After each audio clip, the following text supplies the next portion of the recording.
6 engineering colleges, 2 homeopathic colleges, 24 polytechnic colleges, 2 paramedical colleges, 6 universities, 200 से अधिक inter degree colleges, 100 से अधिक ITIs, 550 से ज्यादा हाई स्कूल और 5,500 से ज्यादा प्राइमरी स्कूल बनाने का काम किया था।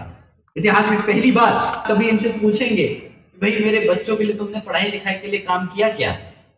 आपने हमारे बच्चों के लिए स्कूल बनाए? आपने उन स्कूलों में क्या टीचरों की भर्ती करी?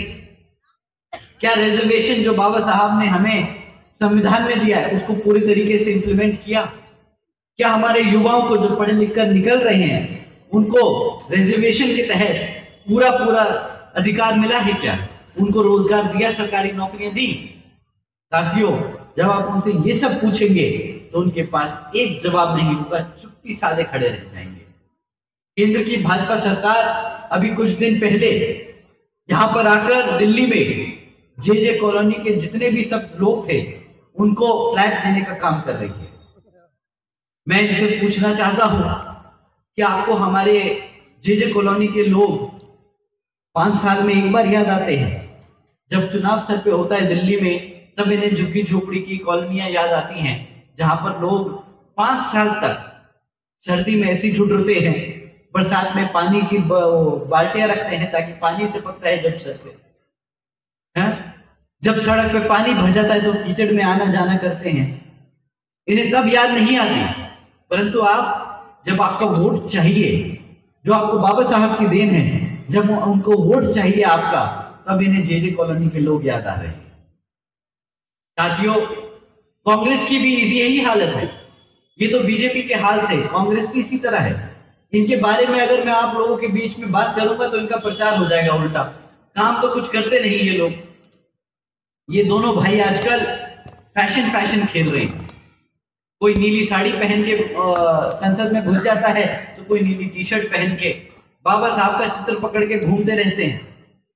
परंतु इनसे कभी सवाल करें कि भाई तुम्हारे परिवार भारत की सत्ता में 70 साल से ज्यादा राज करे हैं, तब तुमने बाबा साहब और हमारे समाज के लिए क्या किया? क्या तुमने एक बार भी बाबा साहब की मांग को पूरा किया? यही वो पार्टी है जिसने बाबा साहब को मजबूर किया था रिजाइन करने से। जब वो संसद में पहुंचे तो इन्होंने ही मजबूर किया बाबा साहब को रिजाइन करने के लिए, क्योंकि काम नहीं करने देते थे बाबा साहब को। ये दोनों ही पार्टियां साथियों एक ही थाली के चलते भट्टे हैं। ये दोनों ही पार्टियां हमारे बाबा साहब के खिलाफ रही हैं। कांग्रेस सत्ता केंद्र की सरकार में रहकर इन्होंने कभी भी हमारे बाबा साहब का सम्मान नहीं किया। और ये सब आप सब जानते हैं साथियों कि बीजेपी ने पूरे देश में आग लगा दी थी जब आदरणीय बहन कुमारी मायावती जी ने और माननीय साहब श्री काशीराम जी के संघर्षों से बीएसपी ने बाबा साहब को भारत रत्न दिलवाया था। ये आप सब जानते हैं कि जिस दिन बाबा साहब को भारत रत्न दिया गया था तो इसके विरुद्ध में बीजेपी ने पूरे देश में आग लगाई थी। पूरे देश में वो नहीं चाहते कि हमारे बाबा साहब को सम्मान मिले, हमारा समाज अपने पैरों पे खड़ा हो। साथियों, ये चीजें हम ना भूले हैं और बीएसपी आदरणीय बहन कुमारी मायावती जी कभी भूलने नहीं देगी ये सब बातें। साथियों, एक तरफ ये बीजेपी, कांग्रेस, आम आदमी पार्टी की सरकारें हैं जो आपको सिर्फ मुफ्त में राशन देने का काम करती हैं, मुफ्त में बिजली देने का काम करती है, परंतु आपको शिक्षा, रोजगार देने का काम नहीं करती। आपको पता है हमारी माताएं बहुत बखूबी समझती हैं, हमारे बड़े बुजुर्ग बहुत अच्छे से समझते हैं और हमारे युवाओं को समझना चाहिए। जब भी आपको कोई चीज मुफ्त में मिले तो समझ जाइए कि आप उसकी कीमत अपने वोट से चुका रहे हैं। और ये हमारे बड़े बुजुर्ग जानते हैं कि दुनिया में कुछ मुफ्त में नहीं मिलता, कभी भी कुछ भी मुफ्त में नहीं मिलता है। आप लोग जानते हैं, मेरे युवा साथियों को मैं खास तौर से ये समझाना चाहूंगा कि ये जो आपको मुफ्त में बिजली, राशन और मुफ्त में डेटा देने की काम कर रहे हैं ना, इसकी कीमत आपके माँ बाप चुका रहे हैं आज, और आगे जाके आपको भी चुकानी पड़ेगी। क्योंकि मुफ्त में जब चीज मिलती है, जब आपको किसी चीज के लिए काम या मेहनत नहीं करना पड़ता, तो आपको आदत पड़ जाती है बिना काम करे चीजों को लेने की।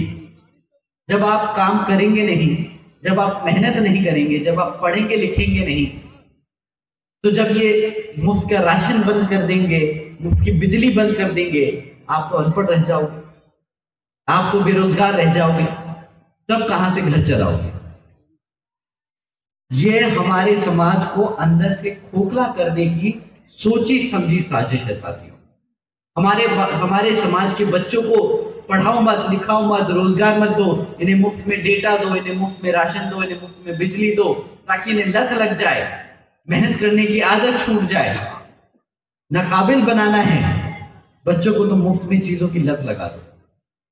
साथियों, एक तरफ ये लोग हैं जो हमारे समाज को अंदर से खोखला कर रहे हैं, और दूसरी तरफ हमारी आदरणीय बहन कुमारी मायावती जी की नीतियां हैं, जिसके तहत चलकर आदरणीय बहन कुमारी मायावती जी ने उत्तर प्रदेश में जो अपनी 4 बार सरकार बनाई, उसमें हमारे सब समाज के बच्चों को पढ़ा लिखाकर, मुफ्त में पढ़ा लिखाकर रोजगार देने का काम किया है।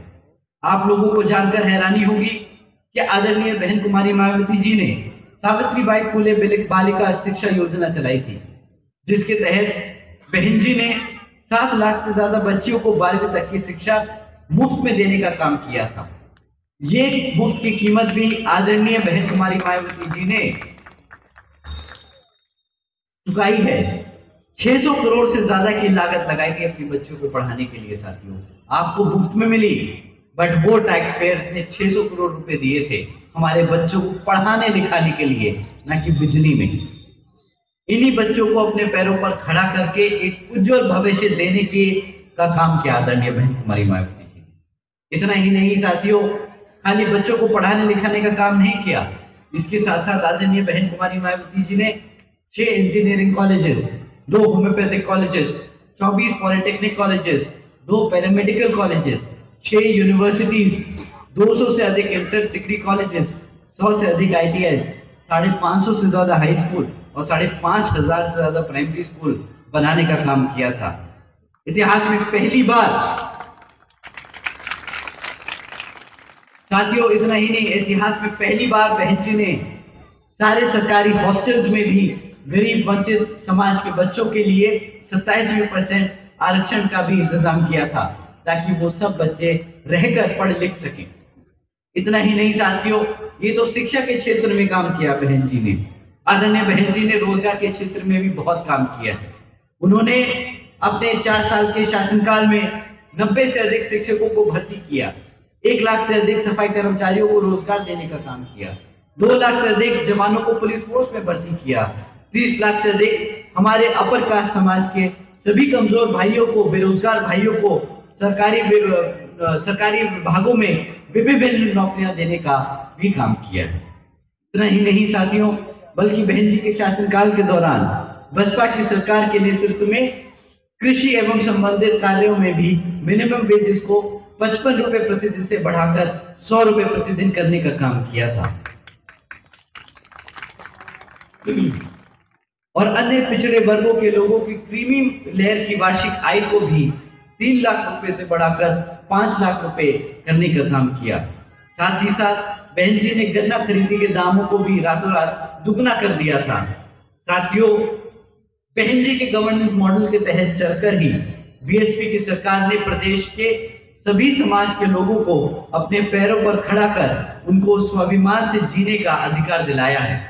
परंतु साथियों, आप सब जानते हैं कि अगर किसी को कमजोर करना हो तो उसको नाकाबिल बना दो, और आम आदमी पार्टी, बीजेपी और कांग्रेस मुफ्त में सुविधाएं देकर हमारे समाज को नाकाबिल व कमजोर करने का काम कर रही है। पर साथियों, बहन जी की सरकार के दौरान सब समाज के लोगों को अपने पैरों पर खड़ा होकर एक काबिल व्यक्ति बनाने का काम किया गया था।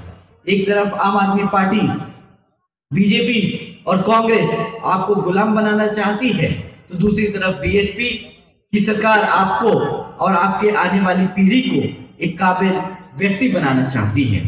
साथियों, इन्हीं कुछ जरूरी बातों के साथ ही अब मैं आप लोगों से ये खास तौर से मेरी और आदरणीय बहन कुमारी मायावती जी की भी विशेष अपील है कि इस विधानसभा चुनाव में आप सभी लोग हर मोर्चे पर सावधान रहें, क्योंकि आप लोगों का वोट बहुत कीमती है। आपका वोट कोई खरीद ना पाए, आपका वोट कोई लूट ना पाए, आपका वोट कोई पढ़ने से रह ना जाए। साथियों, जाति, बिरादरी, धन, बल, मंदिर, मस्जिद या किसी भी भावना आदि के नाम पर कोई स्वार्थी आपके वोट का गलत इस्तेमाल ना कर ले, क्योंकि साथियों देश के हर महिला, पुरुष व युवा को वोट का अधिकार यहाँ परम पूज्य बाबा साहब डॉक्टर भीमराव अम्बेडकर जी की अति महत्वपूर्ण देन है। इन्हीं कुछ जरूरी बातों के साथ मैं अपनी बात यही समाप्त करता हूँ और यहाँ सभी मौजूद साथियों का तहे दिल से धन्यवाद करता हूँ। जय भीम, जय भारत।